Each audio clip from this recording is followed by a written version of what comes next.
தாவீது ராஜாக்கு நீ போ, உனக்கு நீ அதை பிடித்து சகலத்தையும் திருப்பிக் கொள்வாய்ன்னு சொல்லி சொல்றாரு. இப்போ நம்ம வீட்டில் ஒரு திருட்டு நடந்துச்சு, ஒரு பேங்க்ல இருந்து ஒரு அமௌண்ட் வந்து காணாமல் போயிடுச்சு. இப்போ நேற்று என்னுடைய மகனுடைய நண்பர் ஒருத்தர் குடும்பமாக வால்பாறைக்கு வந்தார். வால்பாறைக்கு வந்துட்டு வெள்ளிக்கிழமை காலையிலேருந்து சாயந்தரம் மட்டும், வியாழக்கிழமை காலையிலேருந்து சாயந்தரம் மட்டும் வால்பாறையை சுற்றி பார்க்கலான்னு வந்தார். புதன்கிழமை நைட்டு என்னுடைய வீட்டில் தங்கி இருந்தார். வியாழக்கிழமை காலையில் வால்பாறை கிளம்பி வால்பாறையில் இருக்கிறோம், கூழாங்கல்லாத்துக்கு போகிறோம் அப்படின்னு சொல்லி சொன்னார். ஒரு 2 மணிக்கு போல் எந்தெந்த இடம் பார்த்தீங்க, வால்பாறையில் எந்தெந்த இடம் நல்லா இருந்துச்சு, டேம் இருந்துச்சு, டேம் இருக்குது, நல்லபடி பூஞ்சோலை இருக்குது, இந்த மாதிரி நிறைய இடங்கள் பார்க்குறதுக்கு இருக்குது. நீங்கள் நீரா டேம் இருக்குது, சின்னக்கல்லா இருக்குது, வெள்ளமல்ல டனல் இருக்குது, ஒரு வியூ பாயிண்ட்டு இந்த பக்கம் ஒரு வியூ பாயிண்ட் இருக்குல்ல, அப்புறம் தலைநாயர் வியூ பாயிண்ட் ஒன்று இருக்குது. இதெல்லாம் நான் சொல்லி எல்லாருக்கும் பிளான் போட்டு இந்தந்த இடங்களுக்கு நீங்கள் போங்க, ஃபேமிலியாக போய் பார்க்குறதுக்கு நல்லாயிருக்கும் அப்படின்னு சொல்லி எல்லாம் எழுதி போட்டு ஒரு 2 மணிக்கு ஒரு மதியானம் ஒரு 2 மணிக்கு போல் 2-2:30 போல் ஃபோன் பண்ணுறேன். நாங்கள் தூத்துக்குடியில் இருக்கோங்க. என்னடா இது தூத்துக்குடியில் இருக்கோம் அப்படின்னு சொல்லி சொன்னோம்னா, என்னுடைய அக்கௌண்ட்லேருந்து ஒரு 60,000 ரூபாய் யாரோ ட்ரான்ஸ்ஃபர் பண்ணி எடுத்தாங்க, என்ன பண்ணுறது தெரியல அப்படின்னு சொல்லி நீ போய் கம்ப்ளைண்ட் கொடுங்க, எப்படியாவது கிடைச்சிடும், ஜெபம் பண்ணுறோம் அப்படின்னு சொல்லிட்டு வந்துட்டு இன்னைக்கு ஃபோன் பண்ணி கேட்குறேன். அதெல்லாம் என்ன பண்ண முடியாதுங்க, கண்டுபிடிச்சி தர முடியாது. நீங்கள் தான் அந்த உங்களுடைய கேர்லெஸ்னால தான் நடந்தது. இந்த மாதிரி நமக்கு சில நேரத்துக்கு நம்ம கஷ்டப்பட்டு சேர்த்து வச்சு பணம் பேங்க் போயிட்டு அது வேற யாராவது எடுத்துகிட்டு போயிடுவாங்க. இந்த மாதிரி நிறையா நல்ல ஒரு குடும்பமாக வந்து இப்போ வட மாநிலத்தில் வேலைக்கு போய் சேர்ந்தா பெரிய ஆளாகிட்டான். வீடு ஆளுக்கு பண்ணால், பைக் வாங்கினா, கார் வாங்கினா, மனைவி திடீர்னு என்ன ஆயிடுச்சுங்க, கேன்சர் வந்து அவங்க அப்படியே ஒரு ஐஸ்பீடில் போயிட்டு இருந்தவங்க அப்படியே நினைட்டாங்க, கீழே வந்துட்டாங்க. இப்போ எல்லாரும் ஆஸ்பத்திரிக்கு வர்றதும் டாக்டரை பார்க்குறதும் மெடிக்கல் ட்ரீட்மெண்ட் அதுக்காக. இப்போ கடவுள் என்ன சொல்ல, நீ சகலத்தையும் திருப்பி சொல்லுவாருன்னு ஒரு வார்த்தை. இது எப்படியாவது அது வகையில் என்ன பண்ணிடும், திரும்பி வந்து நான் சொன்னேன், நீ போகும்போது ஒரு 60,000 தானப்பா போச்சு, ஒரு பைக்கு காரையோ எங்கேயாவது போய் வச்சுருந்தாலோ அல்லது ஏதோ ஒரு உடம்புக்கு ஏதாவது பாதிச்சிருந்தாலோ லட்சக்கணக்கில் நீ ஹாஸ்பிட்டல் செலவு பண்ண வேண்டியிருந்தேன். சரி, கடவுள் அதோட உனக்கு டபுள் மடங்காக கொடுப்பாரு, உன்னுடைய வேலையில் இன்னொரு உயர்வு கொடுப்பாருன்னு சொல்லி நான் ஆறுதல் சொன்னேன். இந்த மாதிரி நமக்கு சில நேரங்களில் ஒரு இழப்பு என்ன பண்ணுறதுங்க வரும் பொழுது நம்ம இந்த 1 சாமுவேல் 30ஆம் அதிகாரத்தை நம்ம எப்பவுமே நம்ம என்ன பண்ணணும், அந்த உபவாசத்தில் நம்ம கேட்டோம், அதன்படி நம்ம நடப்போம் அப்படின்னு சொல்லி நம்ம அதை செஞ்சுப்போம். இப்போ என்னன்னா 9ஆம் வசனம் பார்த்துப்போம். அப்பொழுது தாவீதும் அவனோடு இருந்த 600 பேரும் போனார்கள். பேசோர் ஆற்றண்டைக்கு வந்தபோது நின்று போனார்கள். இப்ப நமக்கு இந்த வேதாகமம் கற்றுக்கொடுக்கிற அடுத்த பாடம் என்னன்னு சொன்னா, தாவீது ராஜா போல நம்ம ஒரு இடத்துல ஒரு வேலையை முடிச்சுட்டோம்னா நம்ம இடத்துக்கு வரணும்னு ஒன்று சொன்னேன் இல்லைங்களா. அடுத்து கடவுளுக்குள்ளே நம்ம திடப்படுத்திக்கணும்னு ஒன்று சொன்னேன். கடவுள்கிட்ட அவன் ஜெபம் பண்ணி அந்த தாவீது ராஜா வந்து சகலத்தையும் திருப்பிக் கொள்வான்னு சொல்லி வாக்குத்தத்தம் கிடைச்சிருச்சு. வீட்டில் போய் பார்க்குறாங்க, பொருள் ஒன்றும் இல்லை. யாரை போய் கேட்பீங்க, போலீஸ் ஸ்டேஷனில் போனால் யார் தேடிட்டு போனாலும் யாருக்கு தெரியும், கொள்ளையடிச்சுட்டு போனது யாருன்னு தெரியும். ஆனால் இவர் ராஜா என்ன பண்ணாரு, ஒரு 600 பேரை கூட்டிட்டு அவங்க எப்படியாவது திருப்பிக் கொள்ளலாம்னு சொல்லி ஏற்காடு வார்த்தையை நம்பி தாவீது ராஜா என்ன பண்ணுறாரு, போறாரு. அவனோட 600 பேர் என்ன பண்ணுறாங்க, போகிறாங்க. ஆற்றங்கரைக்கு வந்தபோது அங்கே சிலர் நின்று போனார்கள் சொல்லுவாங்க. நம்ம ஒரு வேலைக்கு நம்ம போகும் பொழுது, நமக்கு ஒரு இழப்பு போகும் பொழுது இந்த மாதிரி சோர்வு வரவே கூடாது. அல்லேலூயா, அல்லேலூயா, சத்தம் ஒரு அல்லேலூயா, அல்லேலூயா. நம்ம ஒரு வேலைக்கு போகும்போது இந்த மாதிரி என்ன பண்ணிடக்கூடாதுங்க, ஒரு இடத்துக்கு அவங்களுடைய பிள்ளைகள் தான் காணாமல் போச்சு, அவங்களுடைய உடைமைகள் தான் காணாமல் போச்சு. சண்டைக்கு யார் போறாங்க, அவங்க தான் போறாங்க. தன்னுடைய மனைவியை மீட்கிறதுக்கு, தன்னுடைய குழந்தைகளை மீட்கிறதுக்கு, அங்க உள்ள மக்களை மீட்கிறதுக்கு யார் போறா, அங்க உள்ளவங்க தான் போறாங்க. ஆனா என்னாச்சுங்க, ஆற்றை பார்த்த உடனே நம்ம என்ன, காலையில மழை வந்துடுச்சு, என்ன பண்றோம், மழை வந்தோடனே இன்னைக்கு வேலைக்கு போகலாமா வேண்டாமா, இன்னைக்கு லீவை போட்டுடலாம். என்ன பண்ணிடுறோம், நம்முடைய வேலையிலேருந்து நம்ம என்ன பண்ணுறோம், ஒரு கல்யாணத்துக்கு போகணும். எங்கே கல்யாணத்துக்கு போகிறது, கோயம்புத்தூரில் போய் ஒரு டைமு போய் பண்ணிட்டு பைக் இல்லை, பைக்கில் நம்ம என்ன ஆயிடுச்சுங்க, எங்கேயும் போகாமல் படுத்து வைக்கிறது. நம்ம வாழ்க்கையில் என்ன பண்ணிருக்கலாம், வீட்டிலே படுத்து வைக்கலாம். நம்ம இருந்து கோயம்புத்தூர் பஸ் ஏறி அங்கே படுத்து வச்சு ஆழ்வாரமாக பசங்க வச்சு அனுப்பிச்சு தான் அப்படியே இருக்கக்கூடாது. அல்லேலூயா, அல்லேலூயா. நம்ம ஒரு வேலைக்கு போகணும்னு சொன்னால் சுறுசுறுப்பாக இருக்கணும். அல்லேலூயா. அந்த 8ஆம் மாதத்தில் கடவுள் நமக்கு கற்றுத்தர பாடம் இந்த மாதிரி தோற்று போகிறவங்களா இருக்கக்கூடாது. அல்லேலூயா. இதில் என்ன பார்க்குறோம்னு சொன்னால் 600 பேர்ல 300 பேர் போகலைனாலும் தாவீது ராஜா என்ன பண்ணாருங்க, கடவுளை எனக்கு வாக்குத்தத்தை கொடுத்துட்டாரு, அதை திருப்பி கொடுவாய்ன்னு சொல்லி இருக்கிறாரு. நான் போவேன்னு சொல்லி தாவீது ராஜா என்ன பண்றாருங்க, 300 பேரோட கொடுக்க போறாரு. 10ஆம் வசனத்தை வாசிப்போம். தாவீதோ 400 பேரோட கூட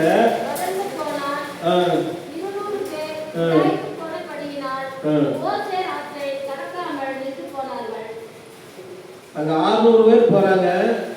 600 பேர் போன உடனே ஆற்றண்டைக்கு வந்த உடனே ஒரு 200 பேர் என்ன பண்ணிடுறாங்க, நின்று போயிடுறாங்க.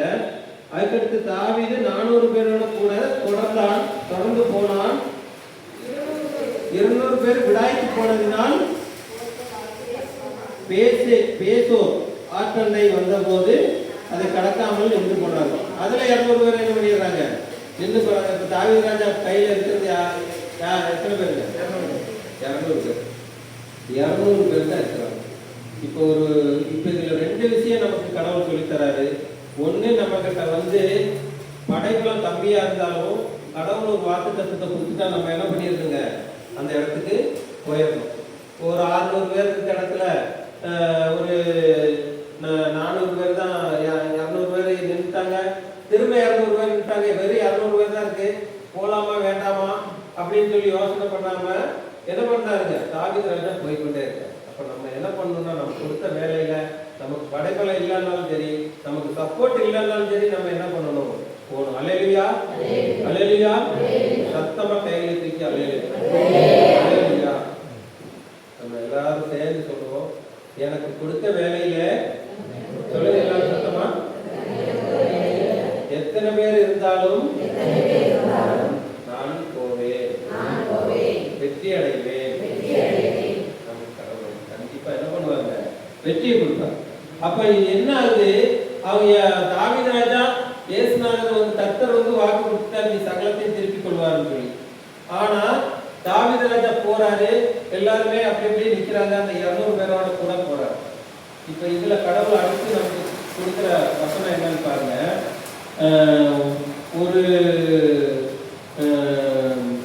ஒரு ஆளை கடவுள் தகவல் கொடுக்கறதுக்காக தாவீது ராஜா கடவுள் என்ன பண்றாங்க, ஏற்படுத்துறாரு. எந்த அந்த ஆளை எப்படி ஏற்படுத்துறாரு, யாரு வந்தா, யாரு கொள்ளையடிச்சு போனா, இந்த கொள்ளையடித்த உன்னுடைய மனைவியும் பிள்ளைகளும் பொருட்களும் ஆடு மாடுகளும் எங்க இருக்குது சொல்றதுக்கு ஒரு ஆள் வேணும் இல்லைங்களா, அதை கடவுள் அரேஞ்ச் பண்றாரு. பாருங்க வசனத்தை வாசிப்போம்.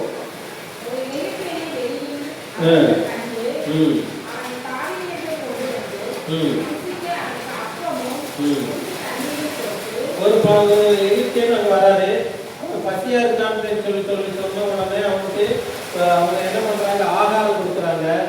புரியுதா நான் சொல்றது, எல்லாத்துக்கும் ஆகாரம் கொடுக்குறாங்க. ஆகாரம் கொடுத்த பிறகு வாசிங்க.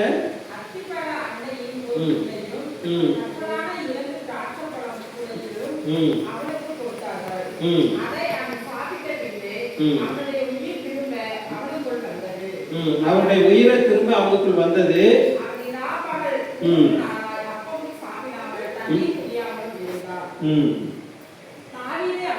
தாவீது அவனை நோக்கி,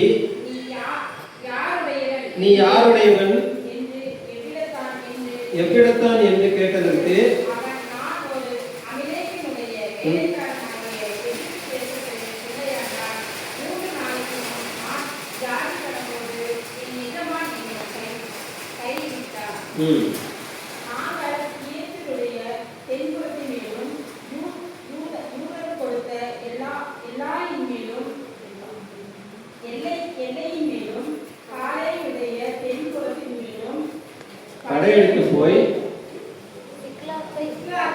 அக்னியினால் சுட்டெரித்து போட்டோம் என்னாங்க. அப்போ யார் வந்து கொள்ளையடித்தாங்கிறது கடவுள் நமக்கு தெரியப்படுத்தினார் இல்லையா? தெரியப்படுத்துறாரு. அல்லேலூயா, அல்லேலூயா. நமக்கு நம்முடைய உடைமைகளை யார் கொள்ளையடித்தார் என்பதை கடவுள் ஃபர்ஸ்ட் என்ன பண்றாரு? தாவீது ராஜாவுக்கு தெரியப்படுத்துறாரு. தாவீது ராஜாவுக்கு தெரியப்படுத்தணும்னு தாவீது ராஜா என்ன பண்றாரு? அந்த 200 பேரோட கூட என்ன பண்றாரு? போறார். அடுத்த வசனத்தை வாசிப்போம். தாவீது அவனை நோக்கி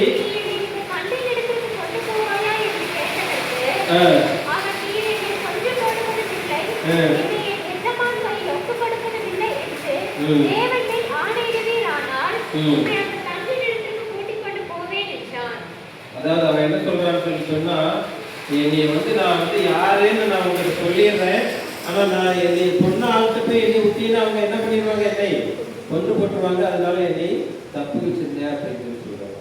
அப்போ நம்ம கடவுள் நமக்கு கொடுக்கப்பட்ட ஒரு ஆள் வந்து ஒரு தகவலை சொல்லும் பொழுது நம்ம என்ன பண்ணணுங்க? அதை ஏற்றுக்கொள்ளணும். அல்லேலூயா.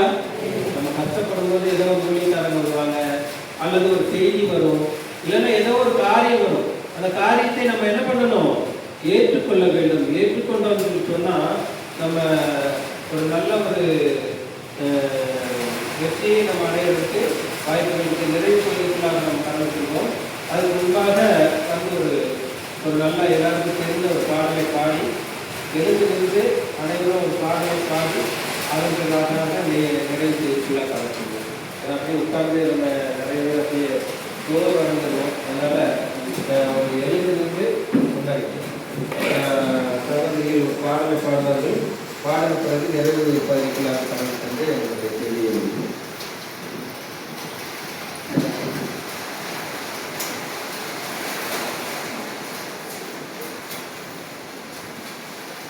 கைகளை கட்டி உற்சாகமாக பாடணும். உபவாச கூட்டங்கள்னால சோகமாக இருக்கிறது. கடவுள் நமக்கு எல்லா காரியங்களையும் வெற்றி தருவார். அல்லேலூயா.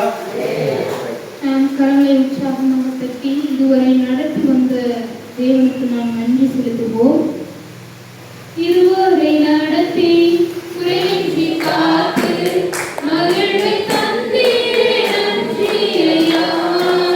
இதுவரை நடத்தி குறையின்றி காத்து மகிழ்வை தந்தீரே நன்றி ஐயா. தண்ணீரை கடந்து சோதனை ஜெயித்து மதிலை தாண்டி மீண்டும் பலத்தார். தண்ணீரை கடந்து சோதனை ஜெயித்து மதிலை தாண்டி நன்றி ஐயா. நன்றி நன்றி ஐயா. உம்மை உயர்த்திடுவே. நன்றி நன்றி ஐயா. உம்மை உயர்த்திடுவே.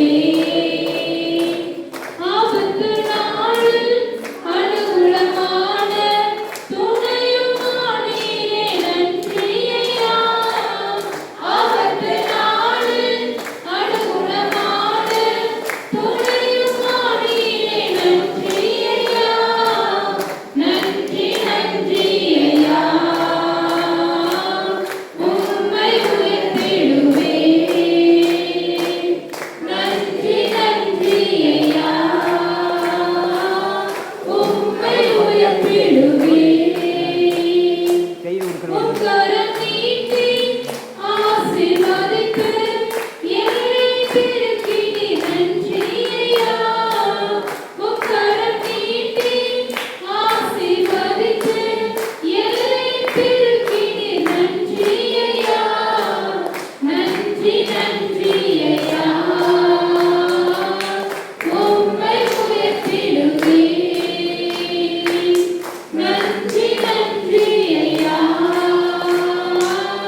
உம்மை உயர்த்திடுவே.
அல்லேலூயா. அமர்வோம். இப்போ நம்ம தாவீது ராஜாவுக்கு நடந்த ஒரு நிகழ்வை குறித்து பார்த்துட்டே வரோம். எல்லாரும் வலது கரத்தை உயர்த்திக்கங்க. எல்லாரும் நான் சொல்ல சொல்ல எல்லாருமே பின்னாடி சொல்லுங்க. தாவீது ராஜா போல நான் இயேசுநாதரிடம் தன்னை திடப்படுத்திக் கொள்வேன். நான் தாவீது ராஜா போல இயேசுநாதரிடத்திலே என்ன பிரச்சனை வந்தாலும் திடப்படுத்திக் கொள்வேன். நான் தாவீது ராஜா போல என்ன சோதனை வந்தாலும் இயேசுநாதரிடத்திலே கேட்டு வெற்றியை பெற்றுக் கொள்வேன். நான் தாவீது ராஜா போல 600 பேர் வந்த இடத்திலே 200 பேர் நின்று போனாலும், அதன் பிறகு 200 பேர் நின்று போனாலும், நான் என்னுடைய எதிராளிகளிடத்திலே போய் சண்டையிட்டு என்னுடைய இழந்த அனைத்தையும், மனைவியானாலும் சகோதரரானாலும் சகோதரிகளானாலும் குழந்தைகளானாலும் பொருளானாலும் ஒன்றும் குறைவில்லாமல் திருப்பிக் கொள்வேன். அல்லேலூயா. ஆமென். அல்லேலூயா. ஆமென். கரங்களை தட்டி மகிழ்ச்சிப்போம். நல்ல சத்தம். நான் ஆக்சுவலாக அசாமில் ஃபேக்ட்ரியில் எலக்ட்ரிக்கல் சூப்பர்வைசராக இருக்கிறேன். எலக்ட்ரிக்கலாக இருக்கிறேன். நேரம் கிடைக்கும் போதெல்லாம் இந்தியன் இன்டர்நேஷனல் ஊழியங்கள், எலக்ட்ரிக்கல் ஊழியெல்லாம் பண்ணிட்டு இருக்கிறேன். நிறையா கடவுள் எனக்கு என்ன பண்ணியிருக்காங்க, ஆசீர்வாதத்தை கொடுத்துருக்காரு. 2017 எனக்கு இதயத்தில் ஒரு ப்ராப்ளம் ஆச்சு. நான் மறைத்து போகிற தருவாயில் எனக்கு பேசினேக்கரை வைத்து இப்போது இதயம் நன்றாக வைத்து கொடுத்துருக்கேன். அல்லேலூயா. 2017 இப்போ என்ன போடுங்க, 9 வருஷம் முடிஞ்சு 10வது வருஷம் ஆரம்பிக்கப்படுது. இங்கே தாராளம் இப்போ நான் இன்னைக்கு 6வது முடிச்சு நான் கோயம்புத்தூர் போய் அந்த உடம்பு சரியில்லாதவங்களுக்கு ப்ரேயர் பண்ணிவிட்டு, அடுத்து ஜிஹெச்சில் ஒருத்தர் எங்கள் அட்மிட் ஆகிருக்காங்க, கோலை பகுதியில் வாழ்ந்தவங்க, அவங்கள்ட்ட போய் ப்ரேயர் பண்ணிவிட்டு, இன்னொருத்தவங்க ஒரு ஹாஸ்பிட்டலில் ஹார்ட் அட்டாக் அட்மிட்டில் இருக்காங்க, அவங்களுக்கு போய் ப்ரேயர் பண்ணிவிட்டு, அடுத்த நாள் கோயம்புத்தூர் பகுதியில் ஒரு ஆலயத்துக்கு ஞாயிற்றுக்கிழமை போயிட்டு, ஆடி 18 லீவு, அங்கே ஏதாவது ஒரு ப்ரேயர் வீட்டில் போய் ப்ரேயர் பண்ணிவிட்டு, அதுக்கப்புறம் தான் நான் என்ன பண்ணுவேன், வால்பாறைக்கு வருவேன். அல்லேலூயா. சோர்வே இல்லை. அல்லேலூயா. அவனுக்கு சோர்வே இல்லை. அப்போ இந்த தாவீது ராஜா அந்த அதில் பாருங்க, ரொம்ப கம்மியாயிட்டாங்க மக்கள். அதில் வாசித்தோம், 14வது வசனத்தை வாசித்தோம்.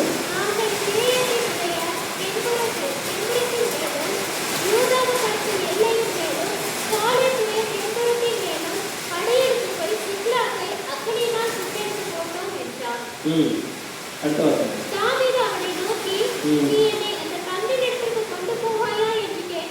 போதுங்க. தாவீது ராஜா என்ன சொல்றாரு, என்னை அந்த தண்டினத்துக்கு கொண்டு போவாயான்னு சொல்லி கேட்கிறாரு. அவன் நான் கொண்டு போவேன், உங்களுக்கு இருக்கிற இடத்த காமிப்பேன், நீங்க போய் முடிஞ்சா நீங்க வீட்டுக்குங்க அப்படின்னு சொல்லி சொல்றான். 16வது வசனம், அதாவது 1 ராஜாக்கள் 1 சாமுவேல் 30ஆம் அதிகாரம் 16வது வசனத்தை வாசிக்கிறோம். இவன் அவனை கொண்டு போய் விட்ட போது, யாரு தகவல் சொல்ல வந்தவன் தாவீது ராஜாவை போய் எந்த இடத்துல இவருடைய மனைவி, பிள்ளைகள், சகோதரர்கள், குழந்தைகள், பொன்பொருள், ஆடு மாடு எல்லாமே அங்க கடத்தி வச்சுட்டாங்களோ அங்க போய் விட்ட போது வசிப்போம். இதோ அவர்கள் புசித்து குடித்து நம் பெலிஸ்தியர் தேசத்திலும் யூத தேசத்திலும் எல்லா கொள்ளைக்காகவும் ஆடி பாடி கொண்டிருந்தார்கள். ஆடி பாடி கொண்டிருக்கிறார்கள். நம்ம எதிரி எப்படி இருக்காங்க? அது அதெல்லாம் வந்து பேங்க்ல இருந்து எடுத்துட்டு அவன் ஜாலியாக என்ன பண்ணிட்டு இருக்கான்? ஆடி பாடி கொண்டாடி. நம்ம எதிரிகள் நம்மளுடைய பொருட்கள் எல்லாம் அவர்கிட்ட என்ன பண்ணுவாங்க? அவ்வளோதான் அப்படின்னு புதித்து குடித்து அங்கே நல்லா திராட்சரசம் அருந்தி மது அருந்தி எல்லாருமே போதையில் ஆயிட்டாங்க. கடவுள் வந்து ஒரு ராஜாவுக்கு வெற்றியை கொடுக்கணும்னு சொல்லி சொன்னால் எதிர்க்கு என்ன பண்ணிடுறாங்க? கண்மயத்தை உண்டாக்கிடுவாரு, இடிபொருத்த சத்தத்தை உண்டாக்கிடுவாரு. எலிசா தீர்க்கதரிசிக்கு என்ன பண்ணாருங்க? ஒரு பெரிய பாதுகாப்பை கொடுத்தாரு. வேலைக்காரன் போய் வெளியே போய் எட்டி பார்க்குறான், எலிசா தீர்க்கதரிசி கொல்ல வந்துட்டாங்க அப்படின்னோடனே யாரு இந்த மாதிரி தகவலை கொடுத்துறது அப்படிங்கும்போது இந்த எலிசா தீர்க்கதரிசி தான் நம்ம பள்ளியில் பேசுகிற வசனத்தெல்லாம் ராஜாவுக்கு கொண்டு போய் தகவலை சொல்லி சொல்கிறாங்க. அதனால எலிசா தீர்க்கதரிசி என்ன பண்ணிடலாம்? கொன்று போட்டலாம்னு இருக்கிறாங்க. எலிசா தீர்க்கதரிசி பக்கத்தில் வேலைக்காரர்கள் ஒரு 5 பேர் தான் இருக்கிறாங்க. ஆனால் அங்கே வந்து வேலைக்காரன் பார்த்து சொல்லும்போது குதிரை வீரர்கள், ரத வீரர்கள், இராணுவ வீரர்கள் அந்த மலையை சுற்றிலும் வளைத்து கொண்டிருக்கிறதை கண்டான்னு சொல்லி பாருங்க. அப்போ மலையை சுற்றி கண்ட போனோம்னா எலிசா தீர்க்கதரிசிட்ட வந்து அந்த வேலைக்காரன் வந்து சொல்கிறான், என்ன சொல்கிறான்? எலிசா தீர்க்கதரிசி நம்ம சுற்றிட்டோம், நம்மளை சுற்றி என்ன பண்ணியிருக்காங்க? ராணுவ வீரர்கள்லாம் வளைத்து போட்டார்கள், நம்ம என்ன பண்ணுறதுன்னு தெரியலையே. அல்லேலூயா. கடவுள் நம்மளை எலிசா தீர்க்கதரிசி ஒரு வார்த்தை சொல்றாரு. என்ன வார்த்தை சொல்றாரு? அவர்களோடு இருக்கிறவர்களை காட்டிலும் நம்மளோடு இருக்கிறவர்கள் அதிகம் என்றார். அல்லேலூயா, அல்லேலூயா. அவர்களோடு இருக்கிறவர்களை காட்டிலும் நம்மளோடு இருக்கிறவர்கள் அதிகம். தாவீது ராஜா போனது 200 பேர் தான். ஆனா அங்க குடித்து ஆட்டம் போட்டு இருந்தவங்க கடற்கரை மணல் எத்தனையாக இருந்தார்கள் சொல்லுவோம். கடற்கரை மணல்னா அதை நம்ம பார்த்து நட்சத்திரங்கள் மாதிரி கூட்டம், பயங்கரமான கூட்டம் ஆட்டம் பாடிட்டு இருக்கிறாங்க. ஆனா தாவீது ராஜா என்ன பண்ணணும்? அவங்கள போய் ஜெயிச்சா தான் தன்னுடைய மனைவிமார், பிள்ளைகள், குழந்தைகள், பொருட்கள், பொன்பொருள் எல்லாம் என்ன பண்ண முடியும்? எடுத்து வர முடியும். ஆனா தாவீது ராஜா சிறப்பிச்சுக்கிறாங்க. எலிசா தீர்க்கதரிசி சொல்றாரு, அவர்களோடு இருக்கிறவரை காட்டிலும் நம்மளோடு இருக்கிறவர்கள் ஜாஸ்தி சொல்றாரு. வேலைக்காரன் நம்மள எலிசா தீர்க்கதரிசி என்ன பண்றாங்க? அவருடைய கண்களை திறக்கிறார். ஐயா ஏசப்பா, இவங்க பார்க்க முடியாத இவனுடைய கண்களை திற அப்படின்னு. இவனுக்கு என்ன தெரியுது? இந்த உலகத்தில் உள்ள ராணுவ வீரர்கள், ரத வீரர்கள், பஞ்சம், எரிச்சல், இப்படி இந்த பிரச்சனைகள்லாம் தெரியுது. ஐயோ நம்ம என்ன பண்ணுவோம்னு சொல்லி பதறான். ஆவின் கதை தரப்பாளி கடவுள் தாவீது ராஜாவுக்கு வெற்றி கொடுத்தது போல அவனுக்கு வெற்றி கொடுத்தாரு. எல்லாருக்கும் வெற்றி கொடுத்தாரு. அவர்களோடு இருக்கிறவர்களை காட்டிலும் நம்மளோடு இருக்கிற அதிகம்னு சொல்லி சொல்ல உடனே அவனுடைய ஆவிய கண்களை திறந்த உடனே அந்த மலையை சுற்றிலும் என்ன பண்றாங்க? ராணுவ வீரர்களும் ரத வீரர்களும் எலிசா தீர்க்கதரிசியை சுற்றி நிற்கிறதை கண்டான். அல்லேலூயா. அப்போ நம்மளை சுற்றிலும் கடவுள் என்ன பண்ணியிருக்காங்க? பாதுகாப்பு வச்சிருக்காங்க. அட்டமலையில பந்தியெல்லாம் நம்ம போகும்பொழுது வனவிலங்கிட்ட நம்ம பாதுகாக்கிறதுக்கு என்ன பண்ணுவாங்க? ராணுவ வீரர்கள், ரத வீரர்கள், தேவதூதர்களை வந்து என்ன பாதுகாப்பாக வச்சுருக்கா. இதே தாவீது ராஜா அவனுடைய வசனத்தை தான் ஏசுனார் சொன்னார். என்ன சொன்னாரு? பாதம் பள்ளி இல்லாதபடி தூதர்கள் தாக்கி கொண்டு போவான்னு சொன்னாரு. நீங்க இருந்து புதிய சொல்லி ஏசுனாங்க. சாத்தான் சொல்லும்போது சாத்தான் சொன்னார், நீ தாவீது ராஜா வசனத்தையே சொல்ற, அப்பால போய் சாத்தான என்ன எழுதிருக்கு, நீ பச்சை பராத பாயாக எழுதிருக்கு சொல்லி உபாகத்தில் சொன்ன வசனத்தை, உபாகம் 6ஆம் அதிகாரத்தில் உள்ள வசனத்தை ஏசுனார் திருப்பி சொல்லி ஜெயிக்கிறார். அப்போ நம்ம வசனத்தை வச்சு நம்ம ஜெயிக்கணும். அப்ப தாவீது ராஜா வந்து என்ன பண்றாரு? அங்க போய் பார்க்கும் பொழுது கடற்கரையான மணல் அத்தனையான மக்கள் வந்து ஆட்டம் பாட்டம் எல்லாம் அடிச்சிருக்காங்க. இப்போ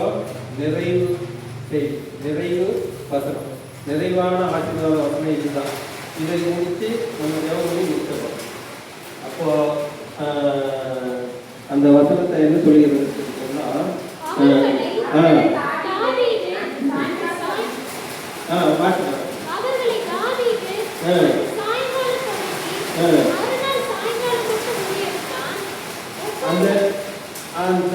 நிறுத்தி வாசிக்க அவர்களை தாவீது அன்று சாயங்காலம் தொடங்கி மறுநாள் சாயந்தரம் முடிய முறியடித்தான். அல்லேலூயா. அல்லேலூயா. ஒரு சாயந்தரத்துல இருந்து அடுத்த நாள் சாயந்தரம் மட்டும் 24 மணி நேரம் ஆகுது. 24 மணி நேரம் ஆகுது. 24 மணி நேரம் ஒருத்தருக்கு போராட முடியுமா? சண்டை பண்ண முடியுமா? கடற்கரையான மணல் அத்தனையான மணல்கள் இருக்குது. கடற்கரை மணல்கள் போல மக்கள் கூட்டம் இருக்குது. கடற்கரை மக்கள் போல எதிரிகள் வந்து குடிச்சு வெறிச்சு வெறியில இருக்கிறாங்க. குழந்தைகளை கடத்தி வச்சுக்கிட்டான், மிருக ஜீவன்களை கடத்தி வச்சுக்கிட்டான், குழந்தைகளை கடத்தி வச்சுக்கிட்டான். தாவீது ராஜா சண்டை போட ஆரம்பிக்கிறாரு. அல்லேலூயா. கடவுளுடைய பவர் அவருக்கு, கடவுளுடைய சக்தி இருக்கு. இல்லாம போரிட முடியுமா? ஒரு அதுல பாருங்க, நல்லா அந்த எத்தனை 30ஆம் அதிகாரம் 17ஆவது வசனம், 1 சாமுவேல் 30ஆம் அதிகாரம் 17ஆவது வசனத்தை வாசிப்போம். அவர்களை தாவீது அன்று சாயங்காலம் தொடங்கி முறியடித்தான். அல்லேலூயா. கரங்களை தட்டி நாம் பயன்படுத்தோம். அல்லேலூயா. நல்ல சத்தமா கையை தட்டி சத்தமா. ஒரு சாயந்தரத்துல இருந்து அடுத்த நாள் சாயந்தரம் மட்டும் சண்டை போட முடியுமா? முடியாது. இப்போ ஆஸ்திரேலியால ஒரு மாரத்தான் போட்டி நடந்துச்சாங்க. ஆஸ்திரேலியால ஒரு மாரத்தான் போட்டி நடந்துச்சு. அப்போ அந்த மாரத்தான் போட்டி நடக்கும்போது என்னாச்சுங்களாமா, ஒரு 60 வயது கொண்ட ஒரு முதியவர் என்ன பண்றாரா, அந்த மாரத்தான் போட்டியில கலந்துட்டார். 60 வயது முதியவர் வந்து அந்த மாரத்தான் போட்டியில கலந்துட்டார். எல்லாரும் என்ன பண்ணாங்க, எப்பா இதெல்லாம் வந்து 15 மணி நேரம் ஓடணும், 15 மணி நேரம் ஓடணும், 15 மணி நேரம் நீ ஓடினால் நீ வெற்றி அடைய முடியுமா? உன்னையால முடியாது, 60 வயசு ஆயிடுச்சு, நீ போய் வீட்டில் போய் ரெஸ்ட் எடு அப்படின்னு சொல்லி சொன்னாங்க. ஆனா அவரு கேட்கவே இல்லை. கேட்காம என்ன பண்ணாரு, ஓட ஆரம்பிச்சாரு. ஓட ஆரம்பிச்சு ஒவ்வொரு நாளா 15 நாட்கள் தொடர்ச்சியா ஓடிக்கிட்டே இருக்கணும். ஒவ்வொரு நாளும் ஓடுறாங்க ஓடிக்கிட்டே இருக்கிறாங்க. ஒரு நாள் முடிந்தது, 2ஆம் நாள் முடிந்தது, 3ஆம் நாள் முடிந்தது. முடிந்த போது கடைசியில் என்ன ஆயிடுச்சு, 14ஆவது நாளும் என்ன பண்றாங்க, இவரு ஓடிக்கிட்டே இருக்கிறார்.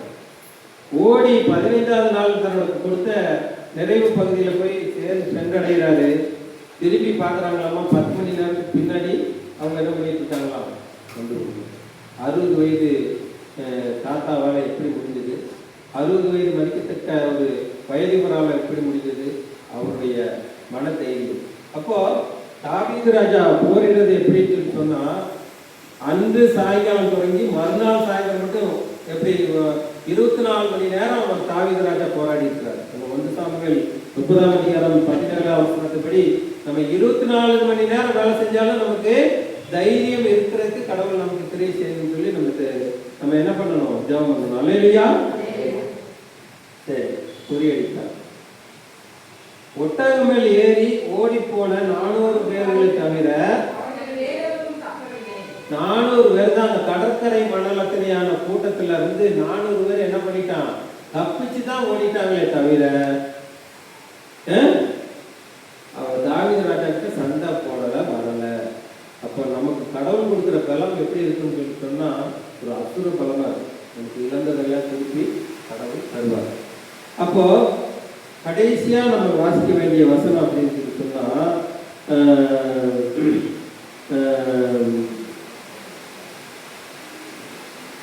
18ஆவது வசனம் வாசிப்போம். 1 ராஜாக்கள் 30ஆம் அதிகாரம் 18ஆவது வசனம்.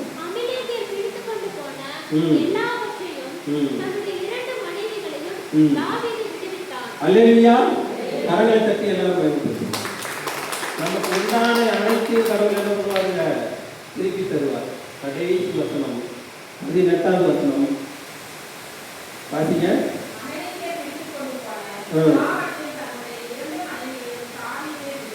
ரைட்டு. 19ஆவது வசனம் தான் இன்னைக்குரிய வாக்குத்தத்த வசனம். இதை வந்து நோட் பண்ணிட்டு இதை நீங்க இருக்கமா பிடிச்சிக்கீங்க. 19ஆவது வசனத்தை வாசிப்போம். அவர்கள் கொள்ளையாடி கொண்டு போன எல்லாவற்றிலும் சிறியதிலும் பெரியதிலும் குமாரரிலும் குமாரத்திகளிலும் அல்லேலூயா கரங்களை தட்டி நாம் மகிமைப்படுத்துவோம். ஒன்றும் குறைவுபடாது. அல்லேலூயா.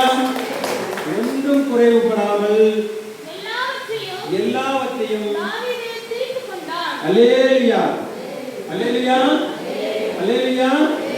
இந்த மாசம் நீங்க ஒன்றும் குறைவுபடாமல் எல்லாத்தையும் நீங்க என்ன பண்ண போறீங்க? தீர்த்துக்கணும்.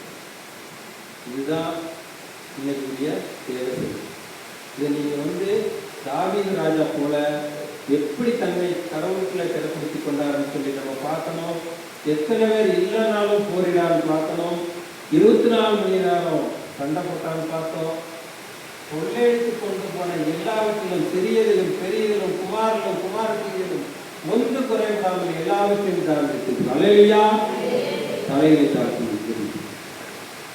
எங்களை அதிகமாக நேசிக்கிற அருமையான தாக்கம் இந்த உருவாக்கத்துக்கு வந்திருக்க ஒவ்வொருவரும் ஆண்டவரே வெற்றியான வாழ்க்கை வாழ வேண்டுமாய் தாவீது ராஜா எப்படி தன்னை உமக்குள்ளே திருப்பிக் கொண்டார் என்று சொல்லிப்பார். தாவீது கர்த்தரை நோக்கி அந்த தந்தை நான் பின்தொடர வேண்டுமா அதை பிடிப்பேனா என்று கேட்டார்.